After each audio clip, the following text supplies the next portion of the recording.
Ronald, you have a very strong background in the financial sector, asset management, deposit trading.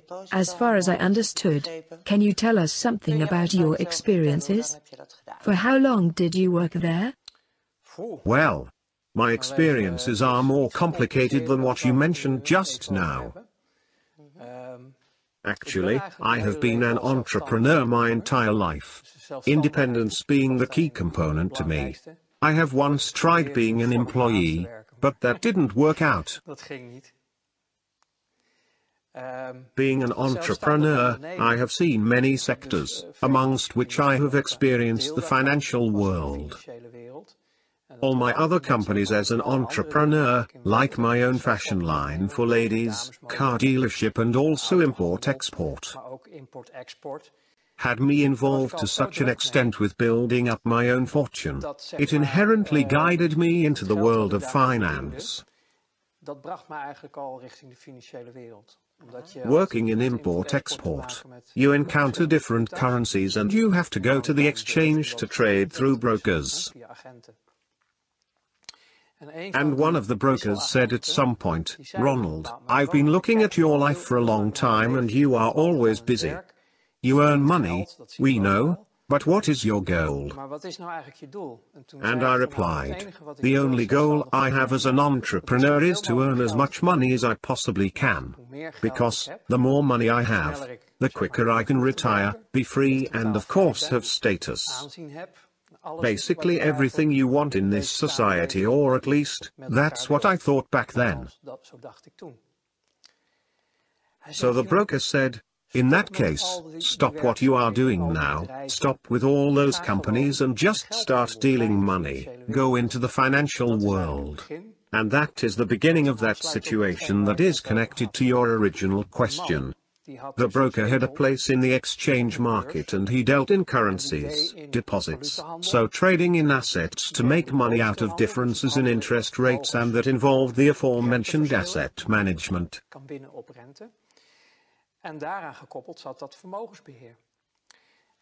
Those three aspects together formed the interested package I said yes to. He said, "All right, you can take my place here, I'll train you, introduce you into the network, but in exchange I want 10% of your annual earnings."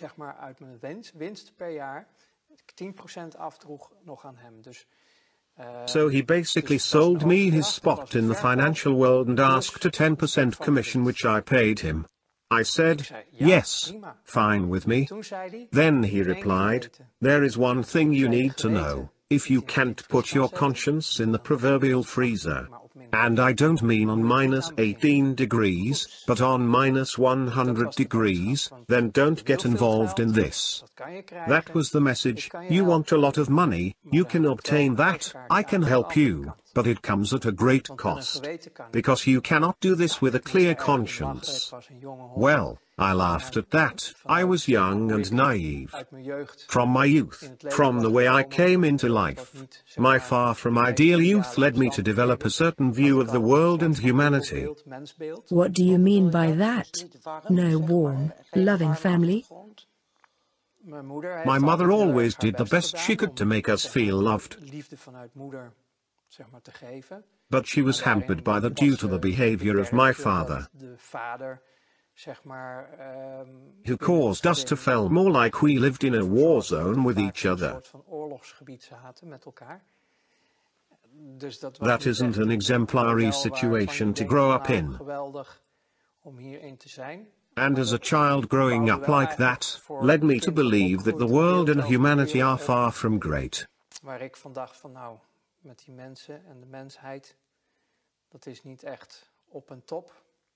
So putting your conscience in the freezer was fitting in as a starting point? I was partially already used to doing that out of self-preservation. So to put my conscience in the freezer was not an impossible task to me. So it became a survival mechanism to you? Yes, yes. And my view of humanity and the world around me wasn't exactly positive either. I only thought of myself, that the way I grew up to be out of self-preservation, and I got into that deal. which meant that slowly I built up a customer base. And as I improved my skills within the network, I got deeper into the financial world.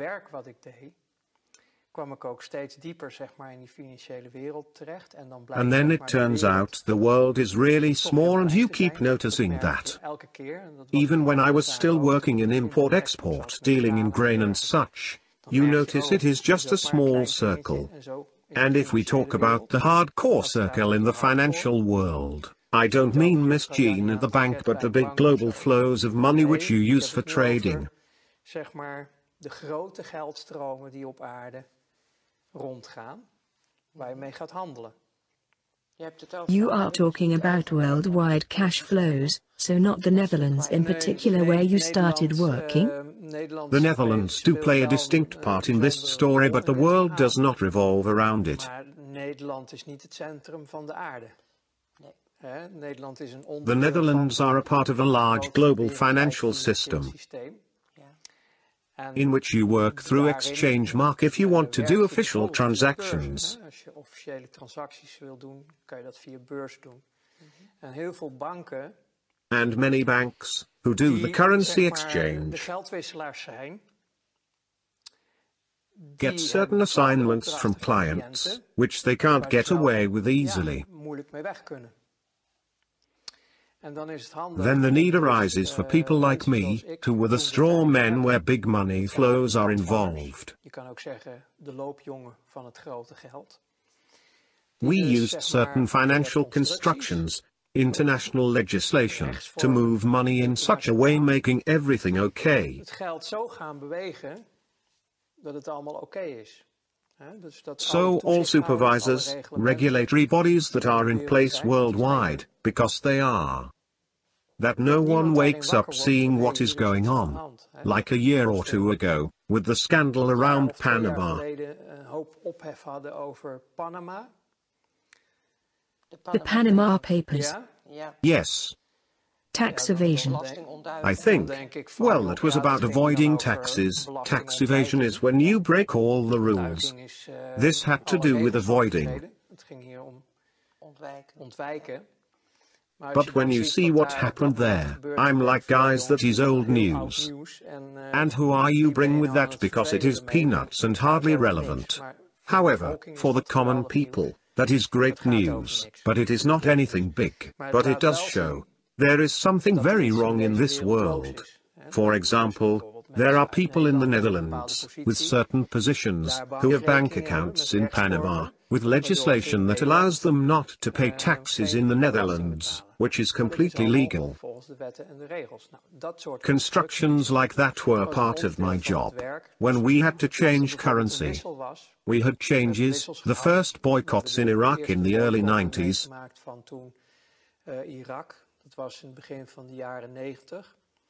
When there was a boycott in Iraq because of the war that started there.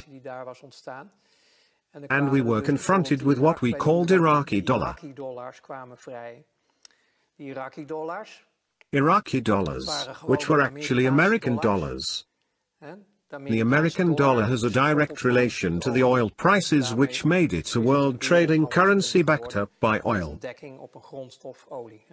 As long as that connection is in place, the dollar has a value. Officially, the Iraqi people weren't allowed to sell their oil due to the boycott. In theory, that is, because never before there was such a big business in oil.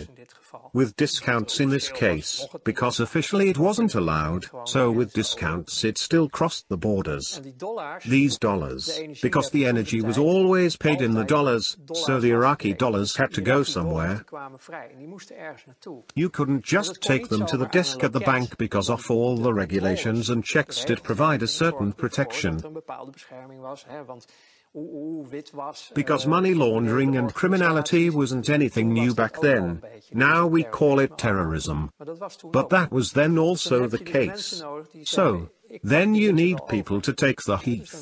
As straw men, you got invited to a bank, for example, in Germany's, with basements full of trucks filled with money. And then you think, sure. trucks, transports, a busy company. Come with me, then they show you they are all filled to maximum capacity with dollars. And they tell you we need to get rid of all this cash. So change them pounds, German marks, this, that, in such way, and it needs to go there and there. Are we now talking about money laundering? Well, processing cash. Processing cash in such a way that we can legally reintroduce it into the money circuit. So that was your task? That was an assignment my colleagues and I got. You are never alone on an assignment, because you cannot do this on your own. It is not possible. We all know Scrooge McDuck scooping money with his shovel. Well, we literally had to do that over there. It was impossible to process all at once. So, then you need to find a way. Cash used to be the predominant way of paying, where nowadays most is digital. But you tried to find a way to process the cash. How do you reintroduce the cash into the circuit so Iraq can deal in its oil without being hampered? Because they are the ones that own the money. Iraq doesn't want. Look, you mentioned money laundering, but what it was about the boycott, Iraq had to stick to the rules, and buy, everything you want to know about the world. You can know by following the money. That is the bottom line. Everyone can say blah, blah, blah, but make sure you follow the money, then you'll find the truth. Same thing goes for that situation. So the only thing Iraq and their buying partners wanted was to remain free of any accusations. Because the partners who bought it were the ones placing the boycott in the first place, but they are actually all friends on the same side. Everybody thinks there are opposites like good and bad guys in the world. But on the higher levels, it is just a game and they are all working together. However, they do have to stick to the rules and regulations they themselves have created to keep the rest of society suppressed and make sure that it will not be too crowded at the top. So you have to play by your own rules. So what is going on there is to make sure that nobody can trace you, apart from the elite themselves. Nobody in lower ranks can find out what really happened. Compartmentalized, that's how we call it. Yes. Everyone knows only his own little piece. Only the elite knows what is happening. Yes, but because we were doing the dirty work, we had to know a lot. Because we couldn't afford to make any mistakes. How high in the pyramid did you get? Were you close to the top of the pyramid? Well, we were communicating with them. My ego would have loved it when I got to this position of belonging to the top itself. Nowadays we still talk about 8,000 to 8,500 people in the world who run the entire world. It would have been amazing to get into such a position back then. All right, but if we say the top knows 100%, can you estimate how much you knew and understood of what happened? In my work, I had to know 100% of what was going on. There was no other way, because of the interests of the people involved were huge. Especially for the top. If I wouldn't know all the details, I would end up making mistakes. Which would cause a spin-off, because those mistakes would be detected. Then the people that don't know anything about it would interfere. We are talking about having nerves of steel to function at this level. So did you have nerves of steel? Yes, it worked just fine. The freezer worked very well for you. Yes, I played at the highest level for about 5 years. And then it was totally over, out and done with. That was a very intense moment for me. That happened suddenly? Well, no, the thing is, I gave a small example of what was involved.